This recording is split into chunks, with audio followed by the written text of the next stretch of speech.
spirits in our home.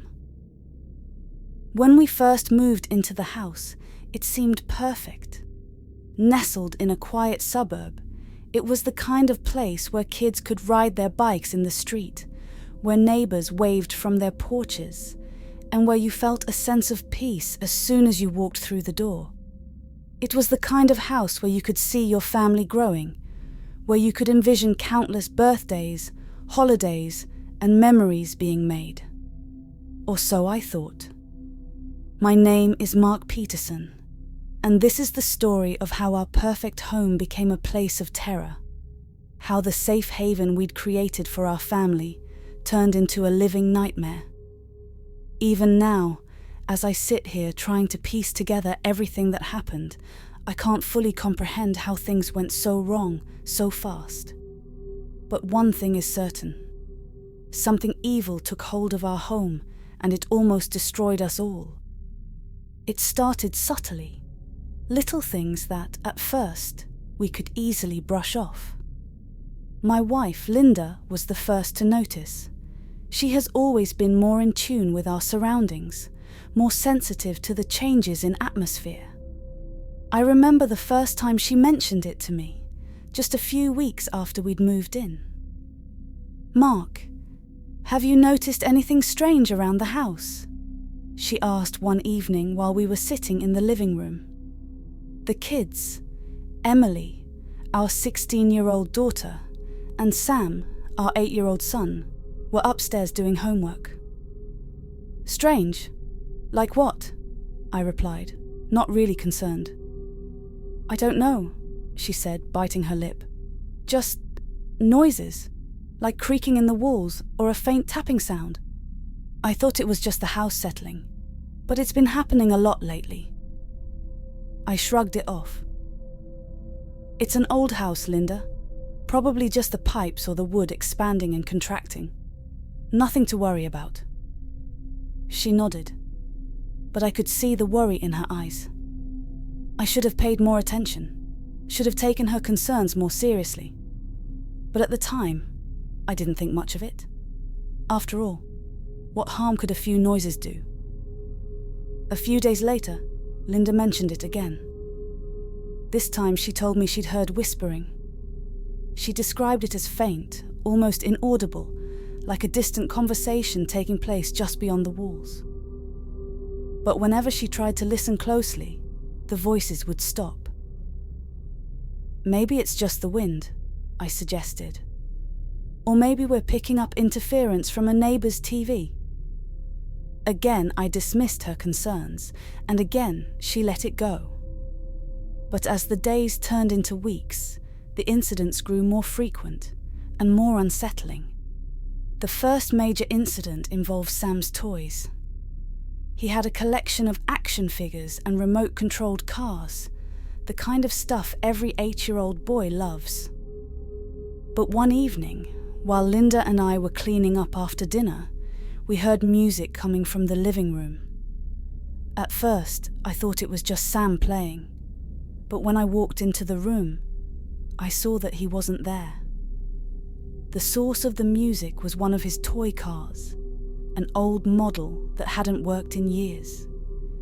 It was just sitting there, lights flashing, playing a tinny, cheerful tune. "Linda, did you put batteries in this?" I called out, picking up the toy. It felt light, too light to have any batteries inside. "No, why would I do that?" she replied, joining me in the living room.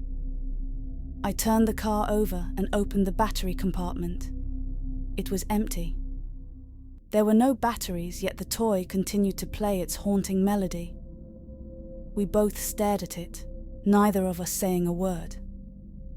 Eventually, the music stopped, the lights faded, and the car went silent. I put it down on the coffee table, feeling a chill run down my spine.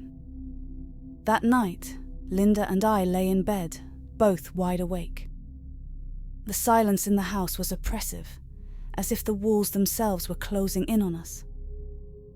I could tell Linda was scared, though she tried to hide it. I felt it too, a growing sense of unease that I couldn't explain. But I didn't want to acknowledge it. didn't want to give in to the fear that was creeping into the corners of my mind.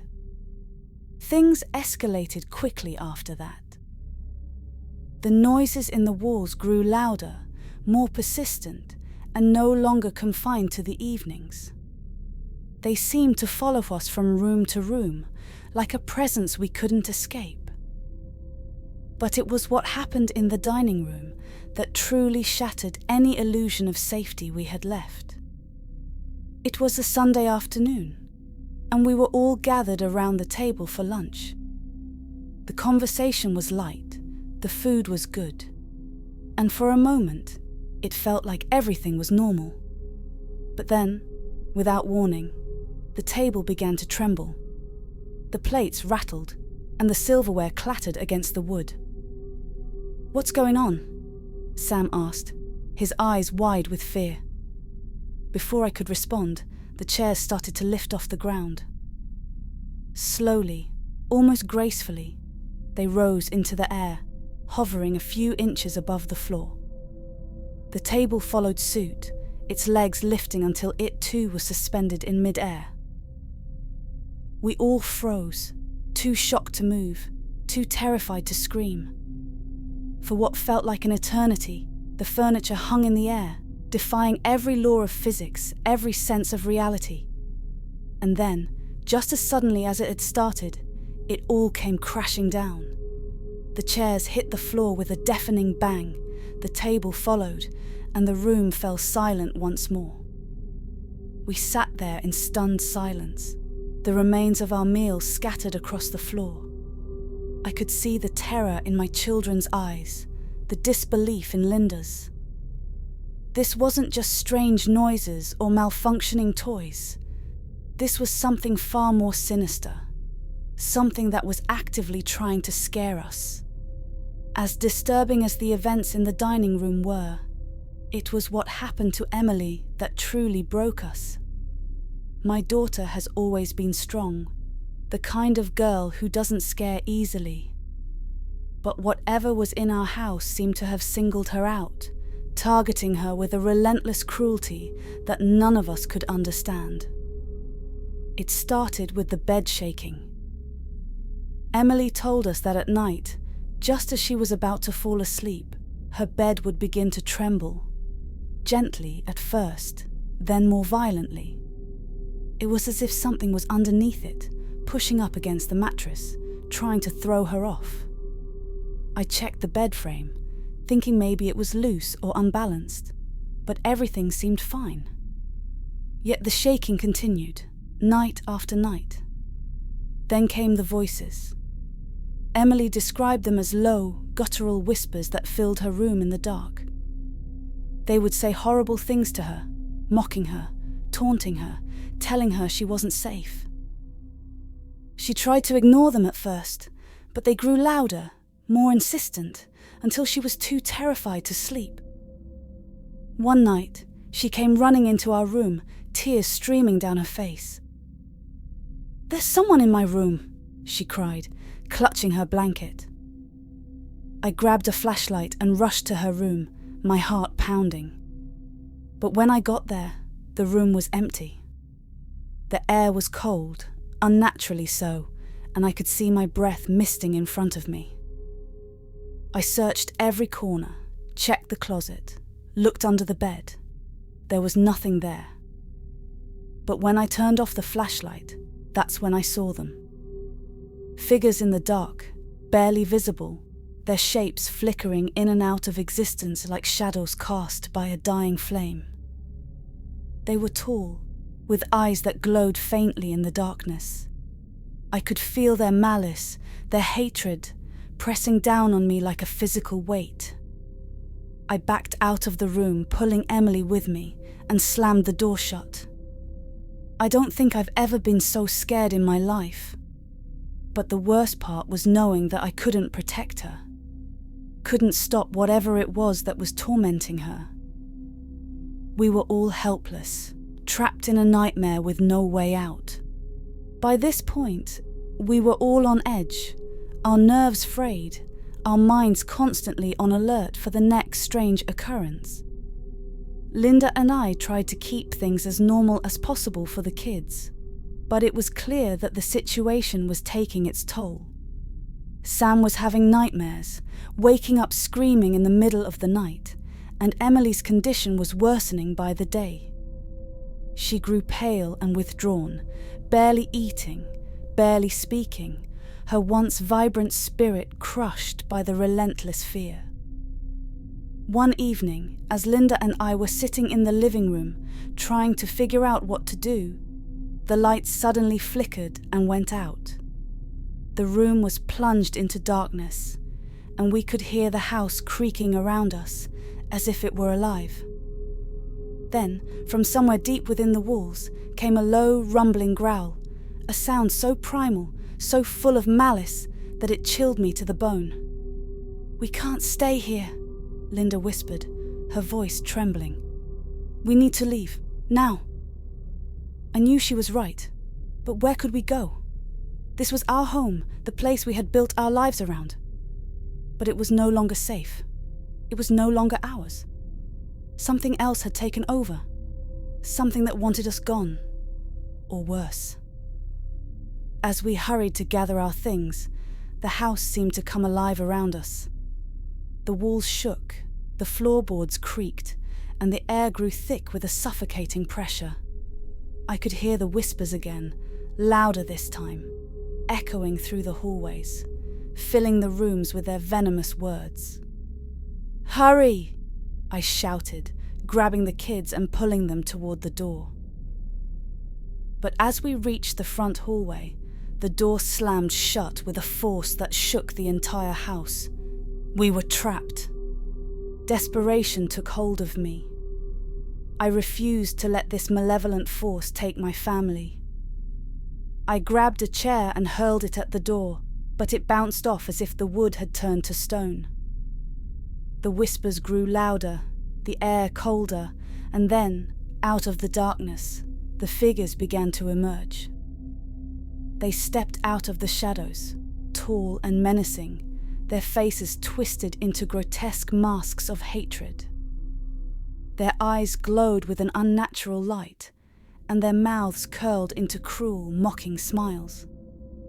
They were no longer just shadows. They were real, tangible, and they were coming for us. I held my family close, knowing there was nothing I could do.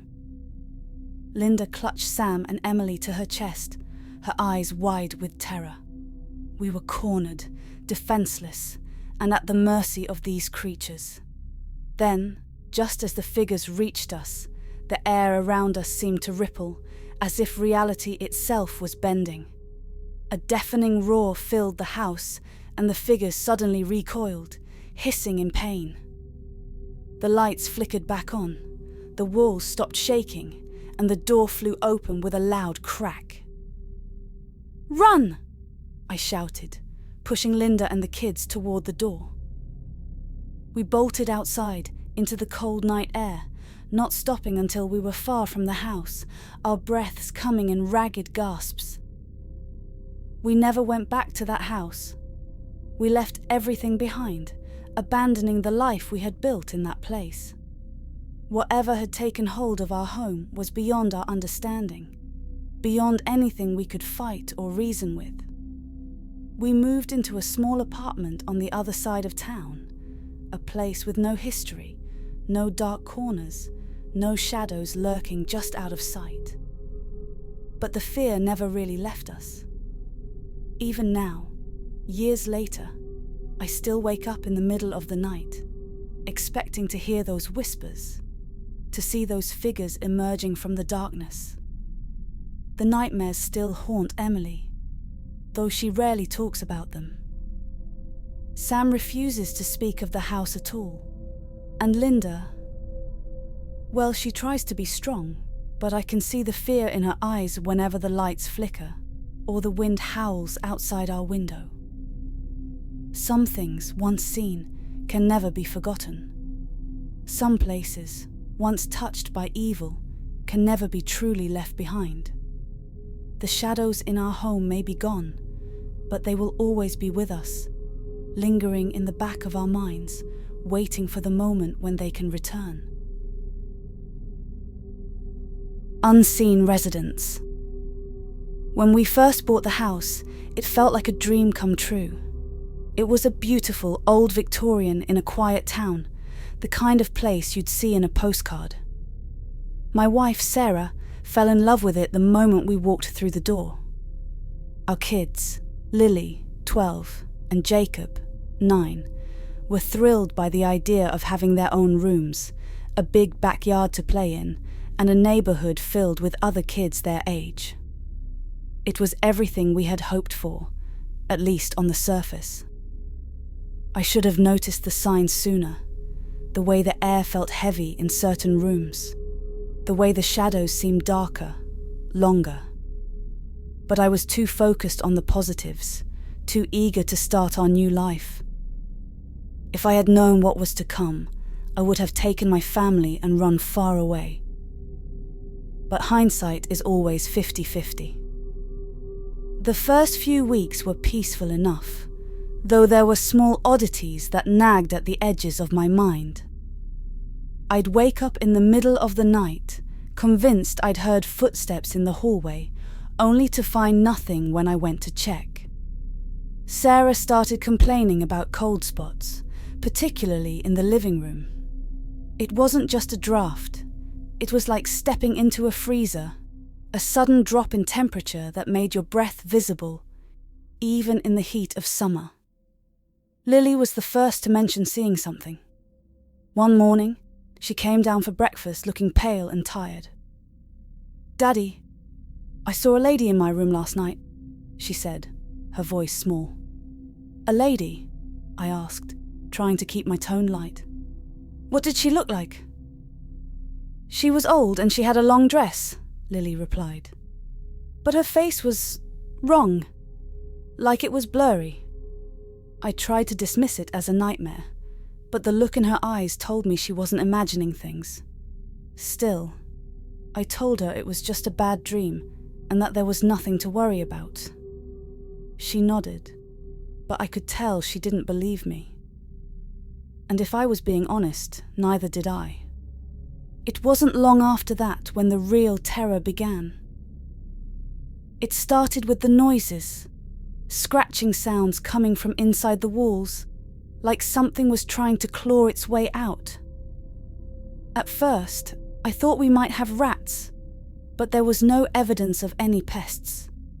No droppings, no chewed wires, nothing. Just that incessant scratching, growing louder and more frantic each night.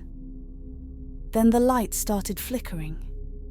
It would happen at the most random times, usually when we were all gathered in the living room. The lights would dim, then brighten, then flicker out completely, leaving us in darkness. The electrician we called couldn't find anything wrong with the wiring, but the problem persisted. The most unsettling part, though, was the feeling of being watched. It was as if there were eyes on us at all times, lurking just out of sight. Sarah felt it too. She would often look over her shoulder, only to find nothing there. But we both knew, deep down, that something was watching us. Jacob became withdrawn, refusing to play in his room. He told us he didn't like the man who stood in the corner at night. When we asked him to describe the man, he said he was tall, with no face, just darkness where his features should have been. Sarah tried to reassure him, but I could see the fear in her eyes. We were losing control, and we didn't know how to stop it. Things escalated quickly. Furniture began to move on its own. We'd come downstairs in the morning to find chairs pushed back from the table, as if someone had been sitting there. Cabinet doors would open and slam shut by themselves, sometimes with such force that the hinges would creak and groan. One night, Sarah woke me up, her voice trembling. "Stephen, listen," she whispered. At first, I heard nothing, but then it came, a faint whispering, just below the threshold of hearing. It seemed to be coming from the walls, from every direction at once. It was impossible to make out any words, but the tone was clear, angry, malicious. It filled the room, growing louder until it was a cacophony of voices, all speaking at once, all filled with hatred. The days that came, everything got worse. Whatever evil lurked in our home now began to attack our children. Lily started waking up with scratches on her arms and legs, deep red welts that looked like they'd been made by claws. Jacob developed a fever that wouldn't break, his skin pale and clammy, his eyes hollow and sunken. The doctors couldn't explain it. There was nothing medically wrong with him. But we knew the truth. Something in the house was feeding off our fear, draining the life from us, bit by bit. Desperation led us to seek help. We found a paranormal investigator, a man named Mr. Harris, who had experience with hauntings. He was skeptical at first, but after spending just one night in the house, he was convinced we were dealing with something far beyond the ordinary. "It's not just a ghost," he told us. "This house is a conduit for something dark, something evil. It's been here for a long time, feeding off the fear and suffering of anyone who lives here." Mr. Harris suggested a cleansing, a ritual to banish the spirits and close whatever gateway had been opened. We were willing to try anything. That night, he performed the ritual, filling the house with the scent of burning sage, chanting in a language I didn't understand. For a moment, it seemed to work. The air felt lighter, the oppressive atmosphere lifted. But as Mr. Harris reached the final part of the ritual, something went wrong. The lights flickered, the temperature dropped, and the whispering returned louder than ever. The walls shook and the floorboards creaked as if something massive was moving beneath them. Then, from the darkness they came, shadows with glowing eyes, figures with twisted, distorted faces, crawling out from the walls, the floors, the ceilings. They swarmed around Mr. Harris, their voices merging into a deafening roar. He tried to finish the ritual, but it was too late. The shadows engulfed him, and he screamed, a sound that still haunts me to this day. And then, just as quickly as they had appeared, they vanished, leaving nothing behind but silence and the faint scent of burning sage. Mr. Harris was completely exhausted and scared he had never come across anything so strong before. His suggestion was that we should pack up and move. He couldn't guarantee that the evil powers were gone. We didn't waste any time. We grabbed the kids and fled the house. We left everything behind. Our belongings, our memories, our dreams of a perfect home. None of it mattered anymore.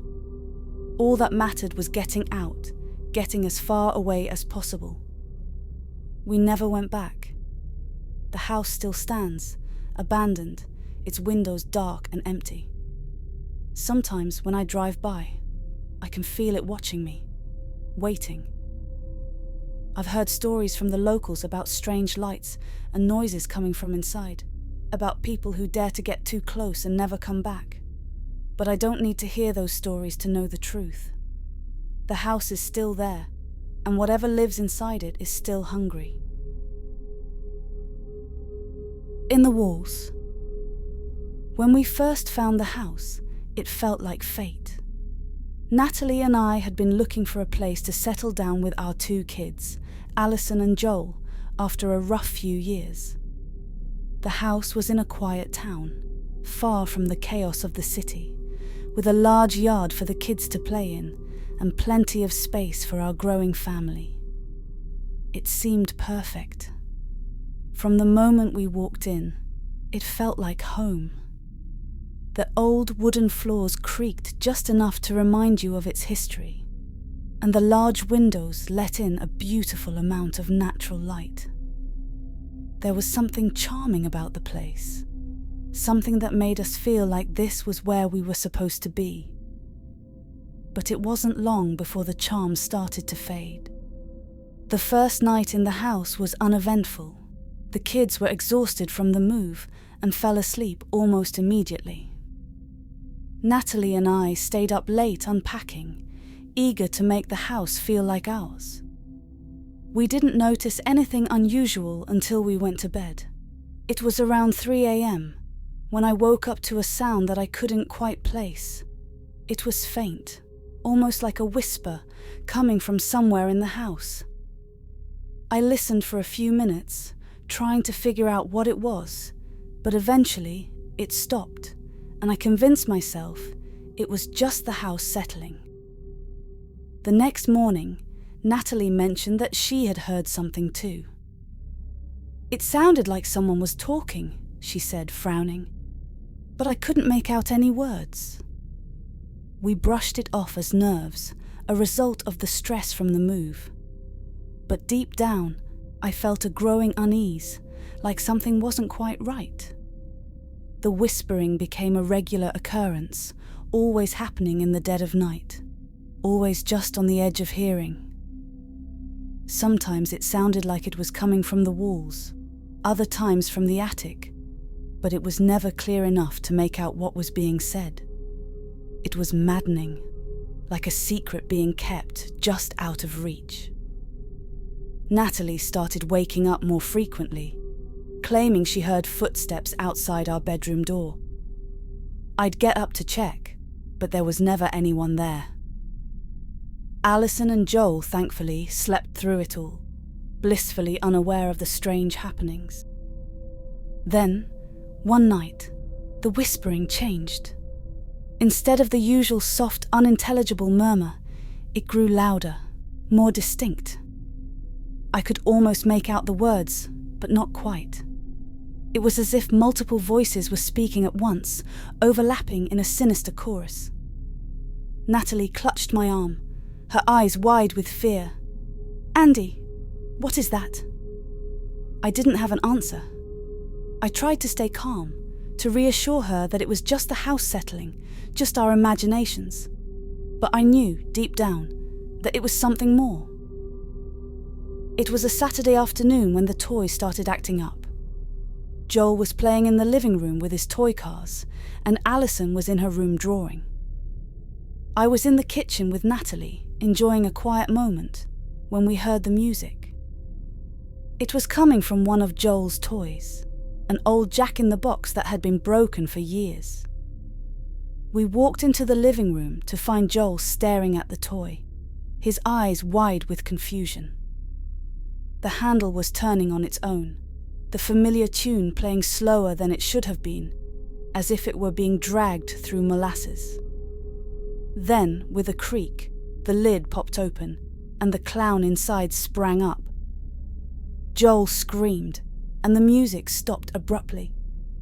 The toy just sat there, the clown's painted smile frozen in a grotesque grin.